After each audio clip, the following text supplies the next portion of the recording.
गुलाब ख़ैर त आहे, केॾां पियो वञे? अदा तव्हां न ई पियो अचां। ख़ैर में? अदा मुंहिंजी नियाणीअ में कहिड़ी कान हुई जो तव्हां हुन खां इहो सुलूक करे घरां कढी छॾियो?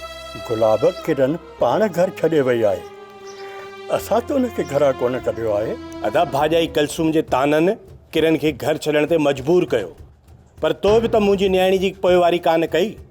मां तव्हांखे पंहिंजी नियाणी इन करे कोन ॾिनी अदा त तव्हां सुभाणे हुन ते ग़लीज़ इल्ज़ाम हणी ऐं घरां कढी छॾियो। निभागी चई हुनखे घरां कढी छॾियो।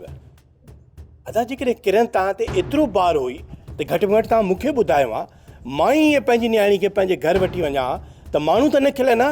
अञा बि मयारू मूंखे थो ॾिए गुलाब। शाबाश हुजे अदा, शाबाश हुजे।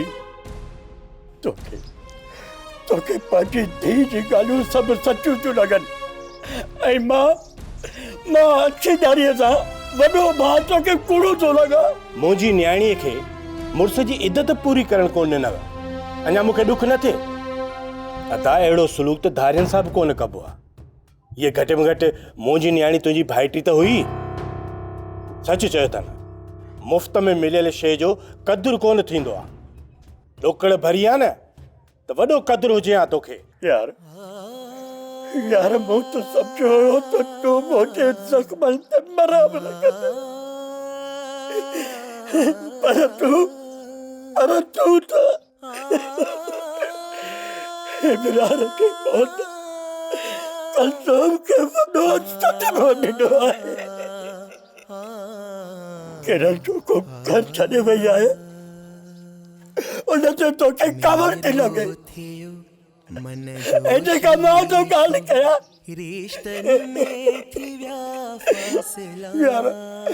यार मुझे पतन ते लूण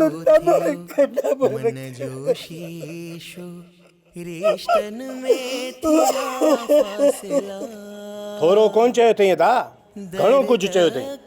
एतिरो कुझु चवण खां पोइ बि मुंहिंजी नियाणी हिते रहे तव्हां वटि। गुलाब तुंहिंजी सोच खे छा थी वियो आहे? घटि में घटि यार तूं चइजे न चवीं आहे, असांजो हज़र त अॻे ई रिधो पियो आहे। तूं त कुझु ख़्यालु करीं आहे।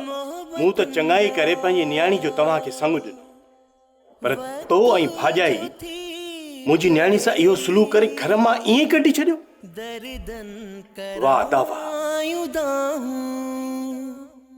वक्त जो थी पियो वेरी दर्दन करायूं। ड्रामा सीरियल सिलसिला मोहब्बतुनि जा तमाम एपिसोड्स ॾिसो हाणे HD क्वालिटीअ में।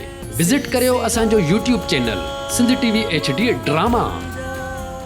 सब्सक्राइब कयो असांजो official YouTube channel Sindh TV HD drama ऐं वधीक अपडेट लाइ बेल आइकन खे क्लिक करियो।